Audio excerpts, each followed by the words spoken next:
Didier Nebo, bonjour, merci d'être avec nous. Bonjour. Alors, Didier Nebo, vous êtes l'auteur de La Reine des Sables, l'extraordinaire épopée de la Caïna, un roman historique paru chez Éric Bonnier édition, ça commence bien. Vous êtes médecin, vous êtes stomatologiste à Lausée et vous êtes président d'honneur de l'association Morial, Mémoire et Tradition des Juifs d'Algérie, dont l'objectif est de sauvegarder et de transmettre la mémoire culturelle et traditionnelle des Juifs d'Algérie. Vous êtes l'auteur des bûchers d'Isabelle la catholique paru en 2018 et des 10 commandements 2020 paru donc chez Éric Bonnier édition. Qu'est-ce que c'est que cette passion pour l'histoire de l'Algérie, de l'Afrique du Nord en général, et qu'est-ce qui vous a poussé à écrire la Caïna, surtout de la façon dont vous l'avez fait, c'est-à-dire en 2 parties? Je pose plein de questions en une, je vous laisse la parole. Alors d'abord, merci. Sachez que c'est en fait, il y a 23 ans, j'avais déjà écrit un livre sur la Caïna qui s'appelait La Caïna Rendifrica. Pourquoi ça? Parce qu'à l'époque, l'histoire m'a toujours intéressé, l'histoire des nôtres en Afrique du Nord. C'est pour ça que j'ai été président de l'association Montréal et ensuite, aujourd'hui, président d'honneur. Donc voilà pour répondre à votre question, pourquoi cette histoire m'intéresse. Mais plus particulièrement concernant la Caïna, à l'époque, j'avais lu d'André Chouraki quelques lignes disant que dans l'époque très ancienne, il y avait une reine juive et berbère à la fois. Oui. Juif et berbère, pour moi, ça ne voulait rien dire. Donc à partir de là, je suis parti dans des recherches très développées et j'ai trouvé cette histoire tellement extraordinaire que j'ai eu envie de l'écrire. Donc il y a 23 ans, j'ai écrit cette première version. Et le livre étant complètement épuisé, étant très redemandé, et surtout les auteurs arabophones modernes, un certain nombre d'entre eux, ayant selon moi un peu travesti une partie de la vérité, j'ai jugé utile de réécrire une nouvelle version avec des éléments complètement nouveaux, d'où ce titre un peu nouveau aussi, qui s'appelle La Reine des Sables, l'extraordinaire épopée de la Caïna. Alors, pourquoi dites-vous qu'ils ont travesti la vérité? Non, disons que je vais vous donner un exemple très précis. Oui. Un certain nombre d'auteurs arabophones modernes ont estimé que les traductions d'Ibn Khaldoun expliquant qu'une partie des berbères étaient juifs, en particulier à la Caïna, ont expliqué que ces traductions avaient été faites par des auteurs coloniaux. Déjà le terme coloniaux, donc cette traduction était fausse. Donc ils ont fait une nouvelle traduction qui change rien du tout. Une nouvelle traduction qui dirait, je ne vais pas la sortir là, d'Ibn Khaldoun, qui dirait que effectivement les Berbères ont été juifs du temps du roi du Salomon, mais après que c'était fini. Ce qui ne tient pas la route quand on étudie de manière précise. Une autre explication précise, pour eux, le mot Caïna signifie sorcière. Or, dans l'arabe du 7e siècle, Caïna ne signifie pas sorcière. Caïna, c'est le féminin de... En arabe, je parle, 7e siècle, ok. Caïna, c'est le féminin de Caïn, qui sont les prêtres juifs. Et le féminin en arabe de Caïn, c'est Caïna. Donc, si vous voulez, il a fallu, de mon point de vue, rectifier la réalité telle qu'elle est vraiment, d'où l'explication dans ce livre de tous ces termes-là, par exemple. Alors, votre livre, il est en 2 parties. Une partie dans laquelle, un peu romancée, on peut le dire, et ce n'est pas péjoratif. Et la deuxième partie, c'est un essai historique. Alors, je voudrais qu'on parle de la façon dont vous avez décrit le côté romancé. C'est tellement vibrant, c'est tellement actuel et en même temps, on sent votre passion, qu'on y est. On est dedans, on voit les choses. Je me suis dit, ça pourrait faire l'objet d'un film. C'est incroyable. Écoutez, on sent votre passion. Il y a déjà failli avoir un film il y a 23 ans. Ah oui? Oui. Et le producteur est mort, le metteur en scène aussi, donc ça s'est pas fait. Et là, il y a un frémissement, on va dire ça comme ça. J'ai senti, vous voyez, vous me l'aviez pas dit, mais c'est tellement évident. Oui. Alors pourquoi? C'est vrai que j'ai la particularité, je crois, c'est prétentieux ce que je dis, avant d'écrire un livre de cette nature, comme pour mes livres précédents, je lis beaucoup, tout ce qui a pu se passer dans ces époques anciennes. Et ensuite, j'essaye de me mettre dans la peau de l'époque. dans la peau de ces personnages. Avec un petit clin d'œil à l'époque moderne, puisque la Kaena, c'est cette première guerrière moderne, Mais on va oui. dire, un peu aujourd'hui la femme du XXIe siècle qui essaye d'avoir sa liberté. Oui, Donc tout à fait. j'ai essayé en fonction de sources historiques, sur un fond historique, on parle de la première partie Oui, qui est bien romanesque, sûr. j'ai essayé donc de donner une histoire un peu forte, un peu exceptionnelle de cette femme donc, qui s'est opposée aux Arabes. Alors, moi, j'ai appris des choses que je ne connaissais pas. Par exemple, le terme cyrénaïque. Ah oui, Alors ça, je connaissais pas. Et j'aimerais bien que vous développiez un peu parce que ah oui. c'est pas quelque chose dont on parle souvent. Et pourtant, vous savez, justement, le chaînon manquant Oui, concernant ces tribus juives, c'est la Cyrénaïque et l'Égypte. Dans cette époque très ancienne, il y a deux courants juifs qui viennent de Judée. Un premier courant, effectivement, qui vient au moment de la destruction du temple, à peu oui. près. Mhm. Ça s'est fait sur plusieurs décennies quand même. Et ce sont des juifs qui se sont retrouvés plutôt dans l'Empire romain, parmi les villes soumises à Rome. Mais il y a un deuxième courant juif dont très peu parlent. Ce Mais sont oui. justement ces juifs de Cyrénaïque et d'Égypte. Parce qu'à l'époque, l'Égypte et la Cyrénaïque ne faisaient qu'un seul et même État. C'est Oui. pas de moi, c'est des auteurs anciens Bien sûr. latins.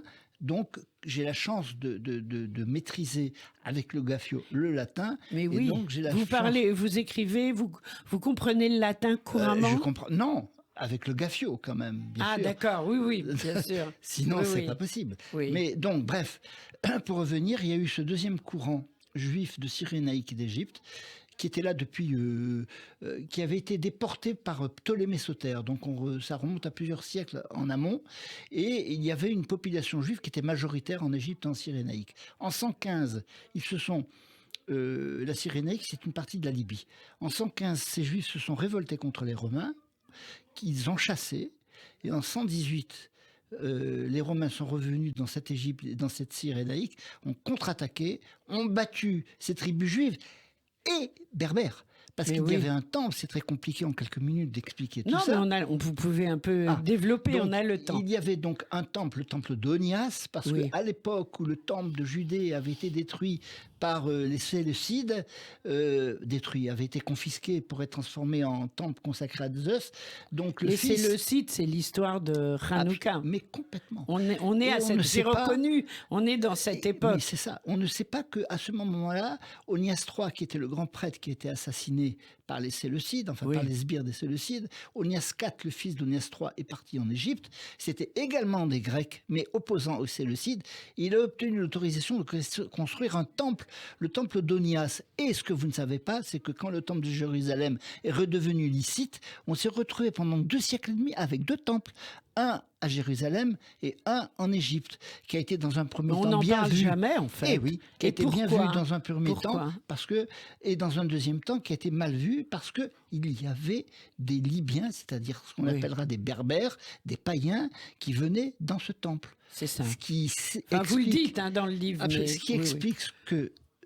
explique que ces Juifs qui se trouvent en Cyrénaïque, même Flavius Joseph en parle, c'est une histoire, on pourrait faire 1 heure d'émission là-dessus, ce qui explique que ces Juifs d'Égypte, je vous l'ai dit, qui étaient majoritaires dans cette région du monde, avec des païens qui judaïsaient, c'est pas moi qui le dis encore une fois, c'est dans les textes anciens.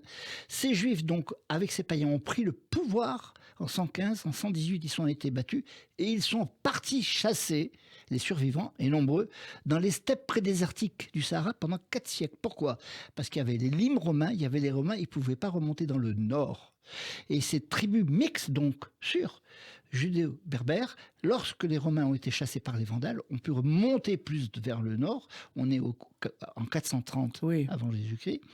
D'ailleurs, Tertullien, Saint-Cyprien, beaucoup d'auteurs latins parlent de ces Juifs et de ces Berbères qui judaïsent. Oui. Pour que ces Berbères judaïsent, il faut qu'il y ait des Juifs. Et ces Juifs viennent effectivement, comme vous l'avez dit au début de notre petite intervention, de Cyrénaïque, c'est-à-dire d'Égypte et de Libye.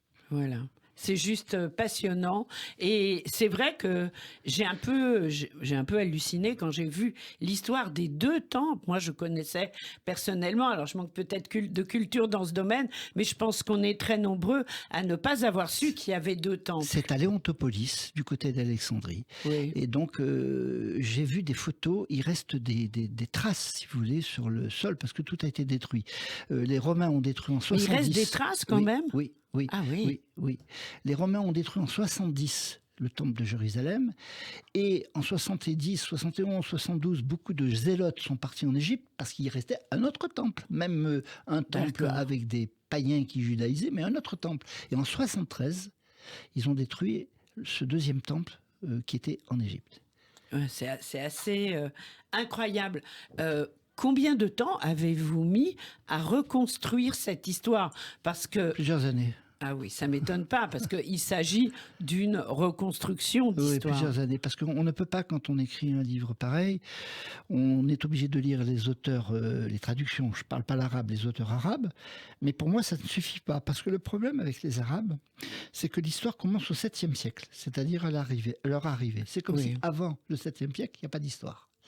Or, l'histoire des Berbères ou des Juifs, des Judéo-Berbères, pas tous les Berbères, bien sûr.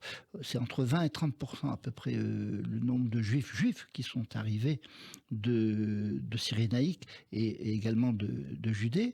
Donc cette histoire, il faut lire donc les auteurs avant les auteurs arabes, c'est-à-dire les auteurs latins, Oui. c'est-à-dire les Saint-Augustin, Tertullien, Dion Cassius, Flavius Joseph en amont pour découvrir l'histoire de la Cyrénaïque. Donc il y a beaucoup de lectures à faire.